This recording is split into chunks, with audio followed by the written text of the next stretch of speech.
On February 26, 2025, two maintenance workers arrived at a gated property in Santa Fe, New Mexico, and looked through a window into the home of Gene Hackman and his wife, Betsy Arakawa. What they saw prompted a frantic 911 call. Inside, deputies found Arakawa on the floor of a bathroom near the front entrance, and Hackman in a mudroom on the other side of the house. One of the couple's 3 dogs was found dead in a crate near Arakawa's body. The other 2 dogs, seemingly healthy, had been moving freely in and out through an open door. This wasn't a break-in, and it wasn't foul play. But it was a mystery, one that took investigators weeks to unravel, and the answer, when it came, was stranger and sadder than anyone expected. Gene Hackman was 95 years old, a 2-time Oscar winner remembered for The French Connection, The Conversation, and Unforgiven. Betsy Arakawa was 65, a classical pianist, who had shared 33 years of marriage with him. They lived quietly, deliberately out of the public eye, in a home in the Santa Fe Summit community. Neighbors described them as private but not reclusive, a couple who had simply chosen to step back from the spotlight decades earlier. When deputies searched the house that night, they found no signs of forced entry, no broken windows, no disturbed rooms. The couple's art collection remained undisturbed on the walls and shelves. There was no blunt force trauma, no carbon monoxide leak. Officers worried initially about a gas leak and opened doors and windows throughout the house as a precaution. Later testing found nothing. On the surface, everything about the home looked exactly as it should have. But something didn't add up. Both bodies showed signs of advanced decomposition, enough that investigators knew almost immediately that neither had died recently. Because of that, the sheriff's office called the deaths suspicious enough in nature to justify a full investigation, even while stressing there was no immediate danger to the surrounding community. What followed was one of the more carefully reconstructed timelines in a modern death investigation, built from cell phone records, internet search histories, a pacemaker's data log, and a property-wide environmental survey. The account that emerged went like this. In early February, Betsy Arakawa began searching her computer for information about flu-like symptoms, breathing difficulty, and COVID-19. On February 11th, she emailed her massage therapist, mentioning that Hackman had taken a COVID test after developing cold-like symptoms of his own. Investigators found evidence that she made a final call to a doctor's office on February 12th, the day medical examiners now believe she died. Arakawa's official cause of death was hantavirus pulmonary syndrome, a rare and severe respiratory illness spread through exposure to rodent droppings, urine, or nesting material. It's not contagious between people, and its early symptoms, fatigue, fever, muscle aches, closely resemble a bad flu, which is likely why she was searching for exactly those terms in her final days. Hackman, according to data recovered from his pacemaker, lived on for roughly 6 days after his wife's death, until February 17th or 18th. He had Alzheimer's disease, and investigators believe he may not have fully understood or been able to process that his wife had died. His official cause of death was severe cardiovascular disease. He had a documented history of congestive heart failure, coronary artery stents, a bypass graft, and a prior aortic valve replacement, with Alzheimer's listed as a contributing factor.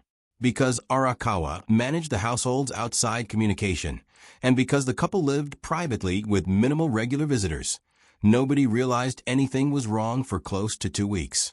A contractor who had worked for the family for 16 years told investigators he'd last spoken with them roughly 2 weeks before the bodies were found, communicating mostly with Arakawa by phone and text, which is part of why the gap in contact didn't immediately raise alarm. The hantavirus source was eventually traced to the property itself. A New Mexico Department of Public Health assessment conducted in early March found rodent droppings and nesting material scattered across several outbuildings on the estate, small guest structures, sheds, garages, and even a couple of vehicles.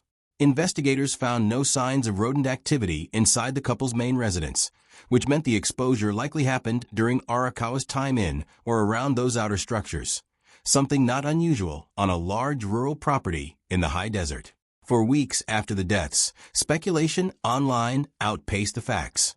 people filled the gap left by an ongoing investigation with theories about the couple's private life, their finances, and the state of the house. Some of that speculation only grew louder once officials confirmed there had been prescription medications, cash, and other items removed from the home for standard evidence processing. Details that are routine in any death investigation, but which took on an exaggerated significance in public retellings. The truth turned out to be far more human than any of that. A New Mexico judge ruled at the end of March that investigative records, including video, photos, and reports, could be released publicly, though any images of the couple's remains had to be obscured out of respect for the family.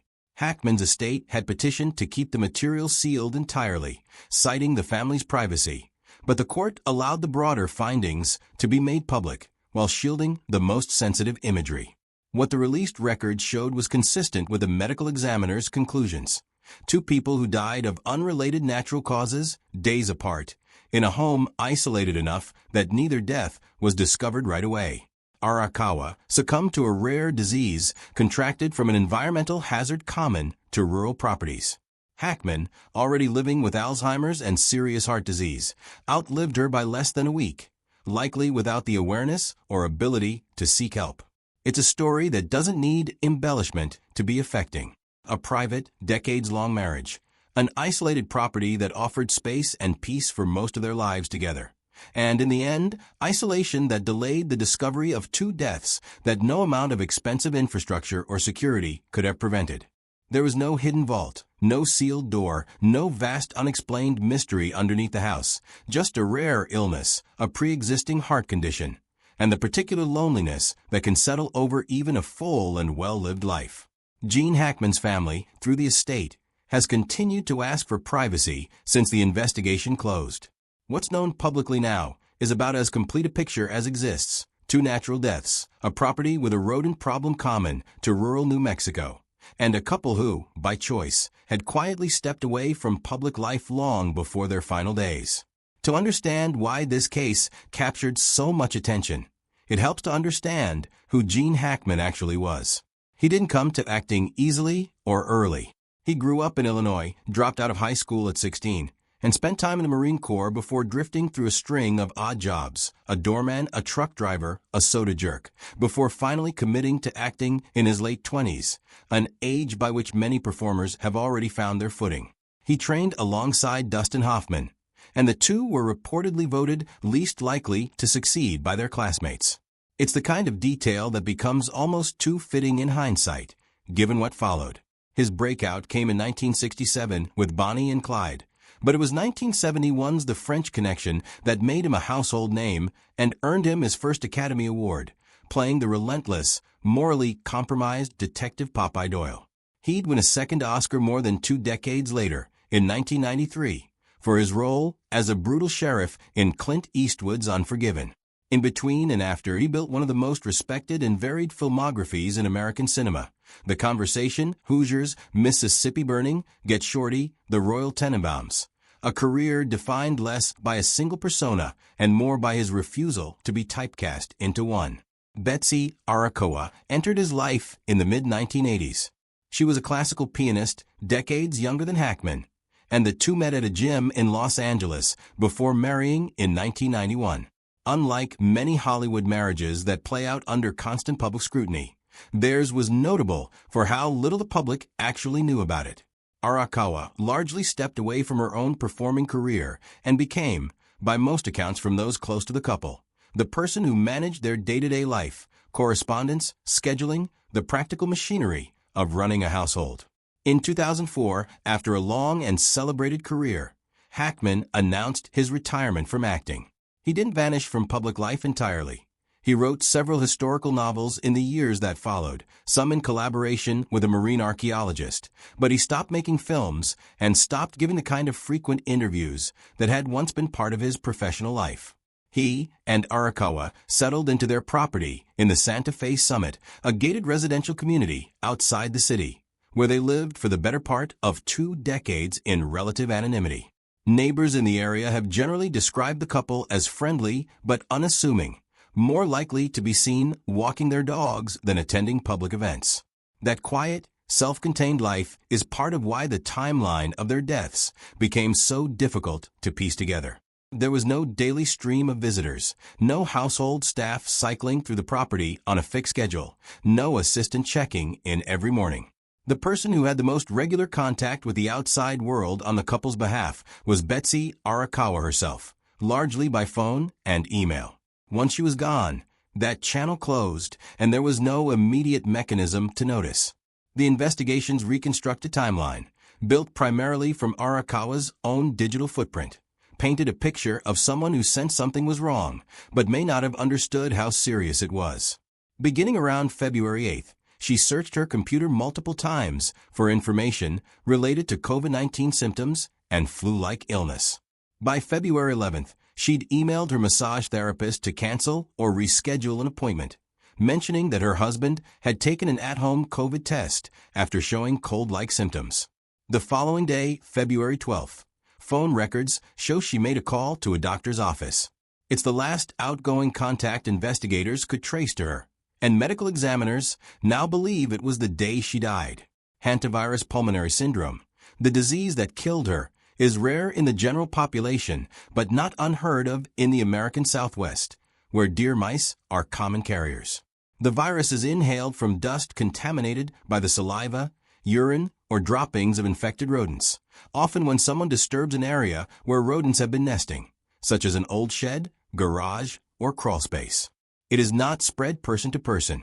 Early symptoms mimic a bad flu: fatigue, fever, muscle aches, sometimes gastrointestinal distress. Within days, in severe cases, the lungs begin to fill with fluid, leading to acute respiratory failure.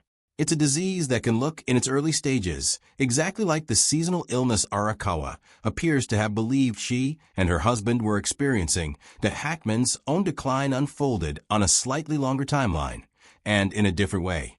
Data recovered from his pacemaker indicated his heart stopped registering activity around February 17th or 18th, roughly 5 to 6 days after his wife's death.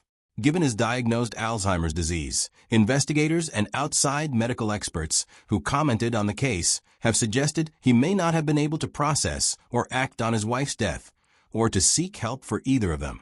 His body was found in a mudroom near the kitchen, with a cane and a pair of sunglasses nearby, suggesting he may have been in the process of moving through the house. When he collapsed, 2 of the couple's 3 dogs were still alive when investigators arrived, having apparently had access to food and water and the ability to move between the interior of the house and the outdoors through an unlocked door.